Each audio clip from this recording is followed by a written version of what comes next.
नमस्कार। आज हम लोग जेपीएससी मुख्य परीक्षा का जो चौथा पेपर है उस पेपर में खंड ख लोक प्रशासन पर चर्चा कर रहे हैं। और ये लोक प्रशासन पर जो हमारी चर्चा हो रही है बजाता कि how to write your answer, अपने आप को कैसे हम वहाँ प्रेजेंट करें कि हमें अधिकतम रूप से मार्क्स मिल सके, उस पर चर्चा होगी।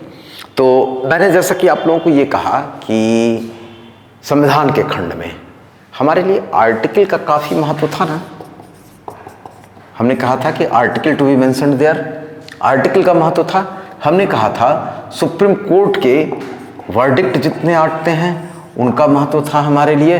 हमने कहा कमिटीज जो बनती हैं उनके जो ये फैसले आते हैं रिलेवेंट होते हैं।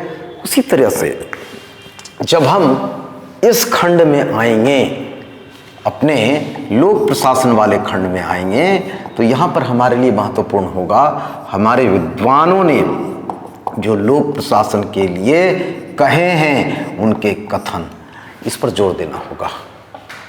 पहली बात। अब मैं एक बात और कहूँ कि लोक प्रशासन में किस प्रकार से अपने आप को हम उस कथन को अपने लिए इस्तेमाल करेंगे, ठीक है। तो इसके लिए पहली बात यह है कि आप इनडायरेक्ट नरेशन में लिखेंगे। इनडायरेक्ट नरेशन से क्या अर्थ हुआ हमारा? जैसे मैं सिंपली एक सवाल उठाऊं कि लोक प्रशासन की परिभाषा दें और इसका क्षेत्र बताएं। ओके, ये हमारा सवाल है। अगर हम इसके सवाल को लिखना चाहें तो सबसे पहले कि लोक प्रशासन की परिभाषा किसने किस रूप में दी है? हमारे लोक प्रशासन के जनक जिन्हें हम कहते हैं वुडरो विल्सन ने जो लोक प्रशासन को परिभाषित किया तो उन्होंने कहा कि लोक प्रशासन विधि का क्रियान्वयन है। और जब हम एलडी व्हाइट पर आते हैं तो उन्होंने कहा नीति का क्रियान्वयन है। और हमारे डिमॉक और डिमॉक ने कहा डिमॉक एवं डिमॉक, तो इन्होंने कहा सरकार के संदर्भ में क्या और कैसे। काफी लंबी पंक्ति है, क्या और कैसे है, क्या का अर्थ ये होता है, कैसे का अर्थ ये होता है। हमें एग्जाम लिखने में इस चीज को ध्यान रखना है कि इन्हें कोट करना है, लेकिन इन्हें कोट करने में इन्वर्टेड कॉमा डैश नहीं प्रयोग करने हैं। ओके, इस पर मैं एक चीज बड़े ही खुल के कह रहा हूं कि ऐसा कोट करने का तरीका कहीं भी किसी भी विषय में ना रखें। आप लोग जब कोट करें तो इनडायरेक्ट नरेशन में करें। इनडायरेक्ट नरेशन से अर्थ क्या हुआ हमारा कि he said to me thank you। Reported speech जो था ना वो थैंक यू, उस थैंक यू में हमको कोई बदलाव नहीं करना पड़ेगा अगर हम डायरेक्ट में रहेंगे। तो अगर उसने गलत कहा तो गलत ही लिखना होगा, लेकिन अगर मैं कहूँ कि he thanked me, that was indirect narration। तो ये इनडायरेक्ट फॉर्म जो है आपको एग्जाम में उसे ही लिखना है। और उसमें जैसे मैं इन तीनों को अगर कोट करूंगा तो मैं एक लाइन में तीनों को ले सकता हूं। कैसे? वुडरो विल्सन ने लोक प्रशासन को विधि के क्रियान्वयन के रूप में परिभाषित किया, जबकि एलडी व्हाइट इसे नीति का क्रियान्वयन कहते हैं। दोनों को हमने कोट कर लिया ना। इनडायरेक्ट नरेशन से मेरा अर्थ यह था कि अगर हम लिखते वुडरो विल्सन के अनुसार, तो वुडरो विल्सन साहब ने अगर कहीं पे पंक्चुएशन की भी गलती की है तो वो हमें वैसे ही लिखना पड़ेगा। लेकिन हमने इसके जिस्ट को, इसकी समरी को लिखा कि वुडरो विल्सन के अनुसार यह विधि का क्रियान्वयन है, जबकि एलडी व्हाइट के अनुसार यह नीति का क्रियान्वयन है। और मैं ये कहूं कि इसी में जोड़कर जबकि डिमॉक एंड डिमॉक ने इसे सरकार के संदर्भ में क्या और कैसे कहा, हमने तीनों को एक लाइन में कोट कर लिया। इसके कारण क्या हुआ कि जो तीन बड़े बड़े सेंटेंस हम लिखकर जितनी बातों को कहते उसे सारगर्भित रूप से बहुत ही छोटे सेंटेंस में हमने कह दिया। पहली बात। दूसरी बात मैं ये कहूं कि कंक्लूजन बनाने में, तो जब भी हम शुरुआत करें, ऐसे लोक प्रशासन को लेकर खास तौर से कह रहा हूं, आप भूमिका सर्वाधिक संक्षिप्त देंगे, सर्वाधिक संक्षिप्त। अगर एक लाइन में भूमिका बनाने की क्षमता आपके पास है तो भूमिका एक लाइन की होनी चाहिए।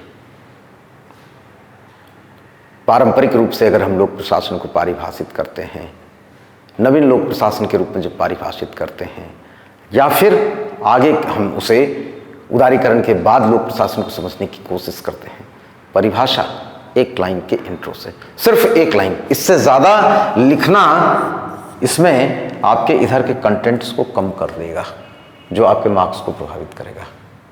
सेकंड यह कि एनालिसिस, ठीक है, अगर हम लोक प्रशासन की परिभाषा दें और उसका क्षेत्र बताएं, इसे अगर लिख रहे हैं तो हम डायरेक्ट अगर ये शुरू करते हैं कि वुडरो विल्सन ने इसे इस रूप में देखा, जबकि इन्होंने इस रूप में देखा और इन्होंने इस रूप में देखा, ओके। उसके बाद हम एनालाइज करें कि विधि का क्रियान्वयन ही क्यों कहा, विधि का निर्माण क्यों नहीं। प्रशासन में विधि का निर्माण और विधि का क्रियान्वयन दो चीजें हैं, ठीक है। तो इसके कारण जो चीज पैदा हुई वह थी डाइकोटोमी, डाइकोटोमी ऑफ, जिसे हम कहते हैं द्वैत, ओके, डाइकोटोमी ऑफ पॉलिटिक्स, राजनीति और प्रशासन के बीच का द्वैत पैदा किया इसने। चूंकि हमें अगले पैराग्राफ में, जब हम इंट्रो में परिभाषा लिखेंगे, तो अगले पैराग्राफ में हमें इसे एनालाइज करना होगा, इसे तोड़ना होगा, इसे विश्लेषित करना होगा। और जब हम इसे विश्लेषित करेंगे तब हम कहेंगे इस प्रकार ये वुडरो विल्सन ने सरकार के संदर्भ में लोक प्रशासन को राजनीति से पृथक कर दिया, द्वैत, पृथकीकरण, ये चीजें स्थापित हुई। बिल्कुल। इसके बाद इसी प्रकार हम एल.डी. व्हाइट तक जब बढ़ेंगे तो हम क्या कहेंगे कि इन्होंने तो कहा नीति का क्रियान्वयन, ठीक है। नीति बनाता कौन है? अगर नीति का क्रियान्वयन लोक प्रशासन है तो नीति का निर्माण फिर क्या है? विधि का क्रियान्वयन लोक प्रशासन है तो विधि का निर्माण क्या है? यह अंतर आए।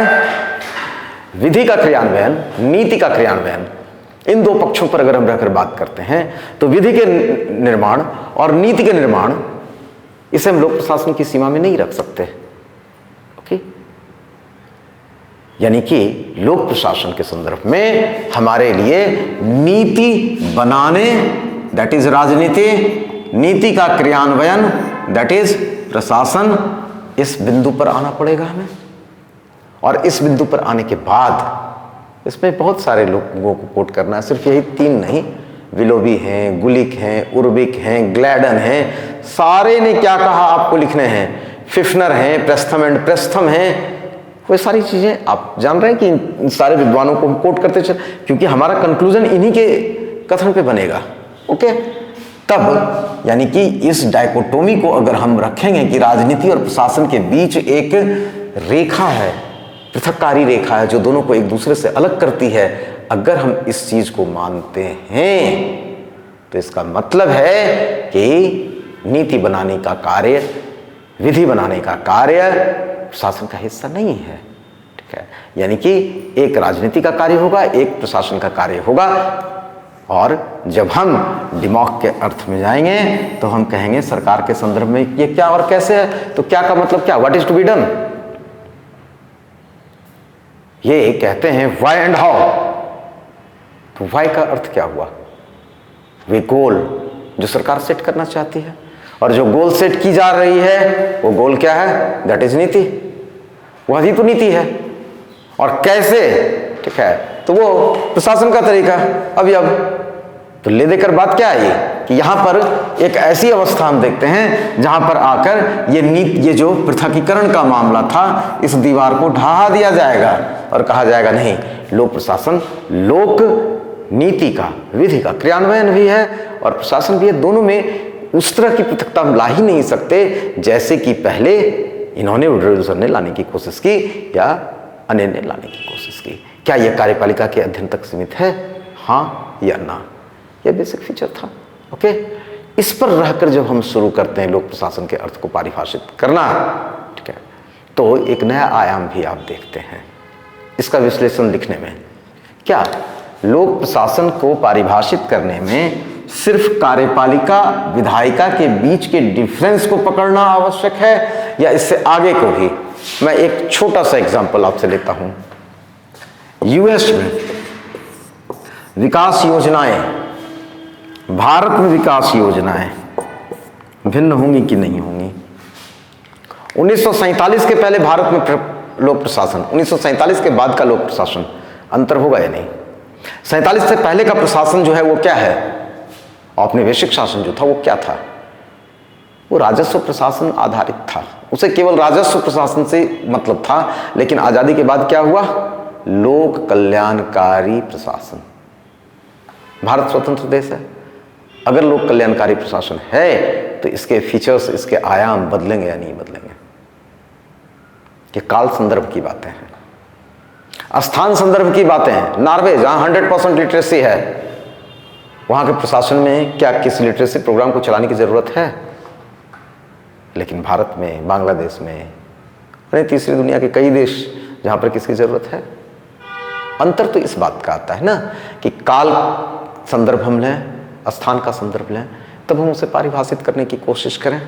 ओके, जिसे कहते हैं इकोलॉजिकल अप्रोच ऑफ एडमिनिस्ट्रेशन। फिर मैं इस सवाल को संक्षिप्त रूप से जब लास्ट में कंक्लूड करूं तो आपने पढ़ा होगा वो सेंटेंस जहां पे हम कहते हैं कि लोक प्रशासन एक बहरूपिया है जिसे बदलते संदर्भ में ही समझा जाना चाहिए। ये एक्चुअली ग्लैडन का कथन है। ग्लैडन ने इसे इसी रूप में परिभाषित किया है और मैं कहूं कि आपको अपने आंसर को यहां पे लाके खत्म कर देना है।